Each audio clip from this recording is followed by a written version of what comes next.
महर्षि कृष्ण द्वैपायन वेदव्यास के तारे जगत माझे आविर्भाव की करे हलो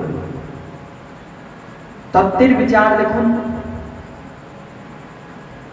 नारायणं नमस्कृत्य नरं चैव नरोत्तमं देवीं सरस्वतीं वैष्णवं ततो जयमुदीरये। की बोलें षड्मात्रे भागवत कथार प्रारंभे वेदव्यास के प्रणाम करছেন। যদি বেদব্যাস ভগবানকে প্রণাম করে যদি ভাগবত কথামৃত সূচনা করা যায় তবে তার উদিরয়েত ওই ভাগবত সূর্যের বিন্দু মাত্র তার হৃদয়ে উদিত হতে পারে। তাই দেখবেন সমস্ত প্রবক্তাগণ তারা ভাগবত কথার প্রারম্ভে আগে বেদব্যাস ভগবানকে প্রণাম করলেন মন্ত্রের দ্বারা। भगवान गीताते बोलें मनिनाम अपि अहम व्यास मुनिदेर मध्य आमी हलाम व्यासदेव माने व्यासदेव रूपे स्वयं भगवान आविर्भूत হয়েছে এই জগৎকে করুণা করবেন বলে কৃপা করবেন বলে। আর কি বললেন নমস্তুতে ব্যাস বিশাল বুদ্ধে पुल्लारविन्दायुतपत्रो नेत्र येन तया भारततैलपूर्णः प्रज्वालितो ज्ञानमय प्रदीप। नमस्तुते व्यास विशाल बुद्धे আমি সেই ব্যাসদেবকে প্রণাম করি বলে তার কেমন বুদ্ধি বিশাল বুদ্ধির অধিকারী ব্যাসদেব সাধারণ কোনো বুদ্ধি নয়।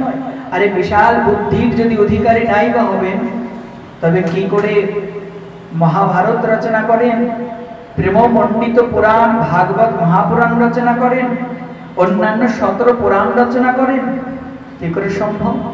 स्वयं वेद के 4 भागे विभक्त करें विशाल बुद्धिर अधिकारी তিনি विशाल बुद्धि देखते केमन তিনি फुल्लारविन्दायतपत्र नेत्र যার নয়ন যার চোখ দুটি পদ্ম পলাশের মতো টানা টানা।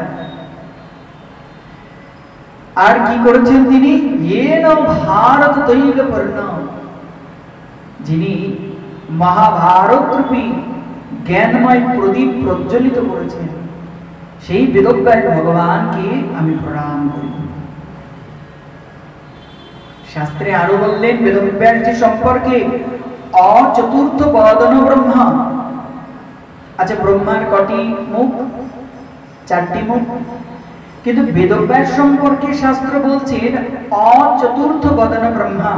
বেদব্যাস হলেন অচতুর্থ বদন মানে ব্রহ্মার 4 মুখ কিন্তু বেদব্যাস ভগবানের 1 মুখ, কিন্তু তার মধ্যে ব্রহ্মার ব্রহ্মত্ব বিদ্যমান। আরো বললেন ভগবান বিষ্ণুর 4 হাত কিন্তু 2 হাত বিশিষ্ট বিষ্ণু হলেন বেদব্যাস। আরো বললেন শাস্ত্র দেবাদিদেব মহাদেবের 3 নেত্র কিন্তু দ্বিনেত্র বিশিষ্ট হলেন এই বেদব্যাস। অর্থাৎ বেদব্যাস ভগবান ব্রহ্মাময় বিষ্ণুময় এবং শিবময় শাস্ত্র বর্ণনা করছে। দেখুন বেদব্যাস অনেক হয়। যিনি বেদব্যাস এই ভাগবত রচনা করেছেন তিনি হলেন 28তম বেদব্যাস। আর বেদব্যাস ভগবান হলেন ভগবান শ্রী বিষ্ণুর 24 অবতারের মধ্যে 17তম অবতার।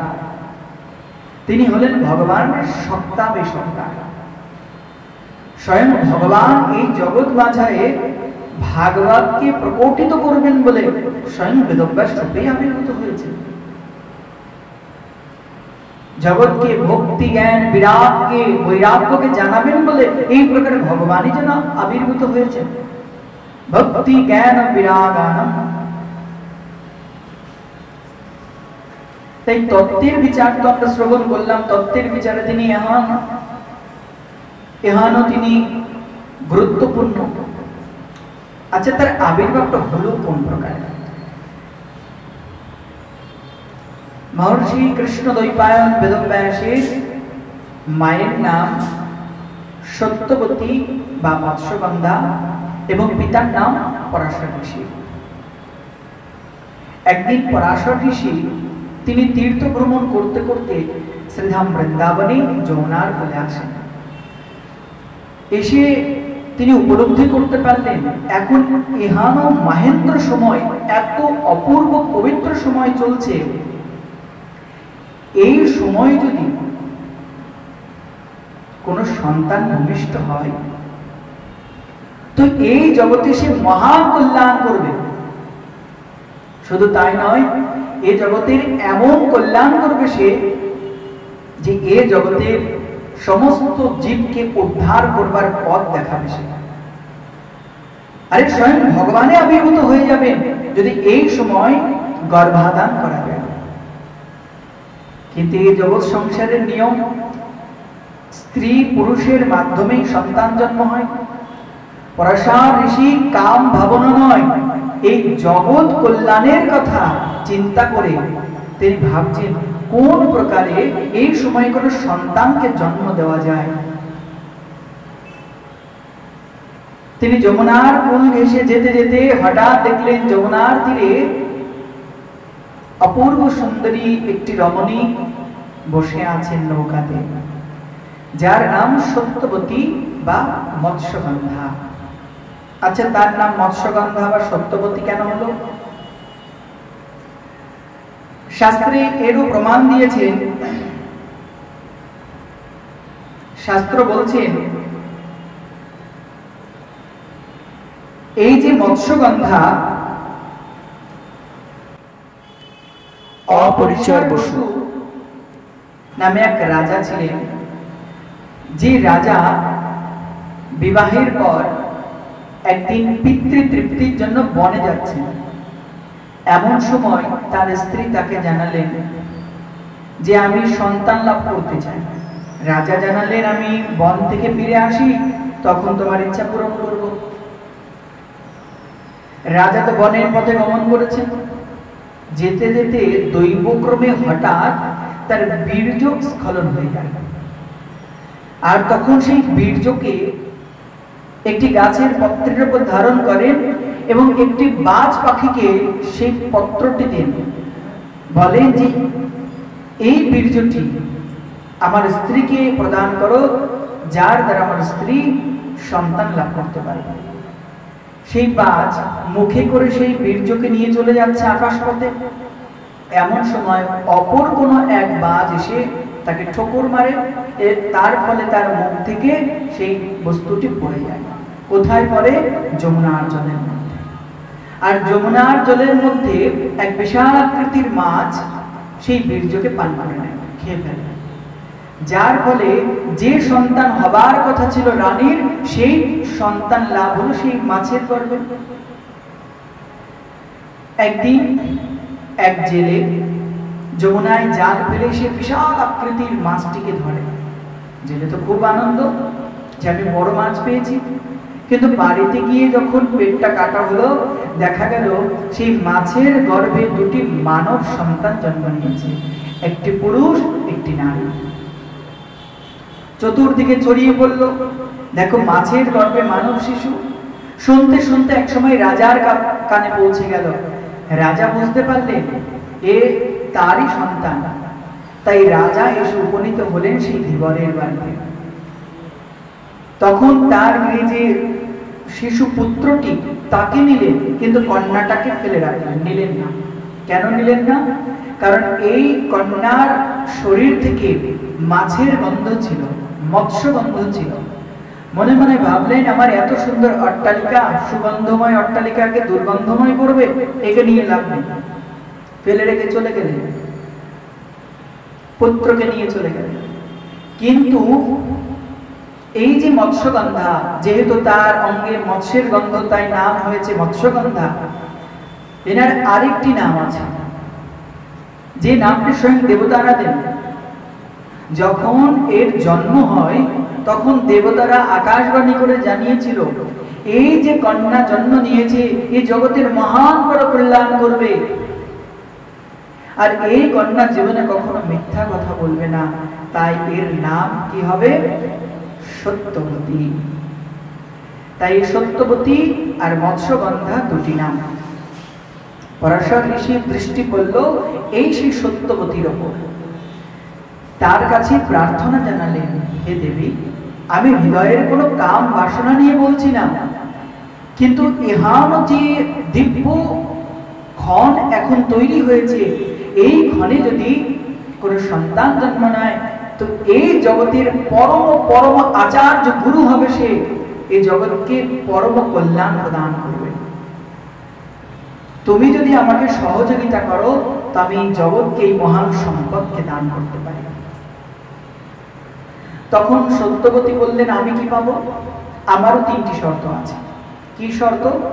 প্রথম শর্ত, আমার যে কুমারী ব্রত বা আমি যে কুমারী কন্যাত্ব, এটা কখনো নষ্ট হতে দেওয়া যাবে না। মানে আমার সন্তান জন্ম নিলেও আমার কন্যাত্ব অটুট থাকবে। বলে তথাস্তু। দ্বিতীয় শর্ত, এই স্থান অন্ধকারময় হতে হবে। বলে তথাস্তু। তৃতীয় শর্ত, আমার গায়ে যে মৎস্যের দুর্গন্ধ এর পরিবর্তে সুগন্ধে পরিণত হতে হবে। বলে তথাস্তু। তিনি তো সামর্থ্যবান ছিলেন পরাশর ঋষি, তার সমস্ত ইচ্ছাকে পূরণ করলেন। যোগ বলে পরাশর ঋষি সেই নৌকার মধ্যে চতুর্দিকে তিনি কুয়াশাকে আচ্ছন্ন করে অন্ধকারময় করে দিলেন, এবং তখন ভগবত চিন্তন করতে করতে এই জগতে পরম সন্ত জন্ম নেবেন, সেই প্রকার গর্ভধান করলেন।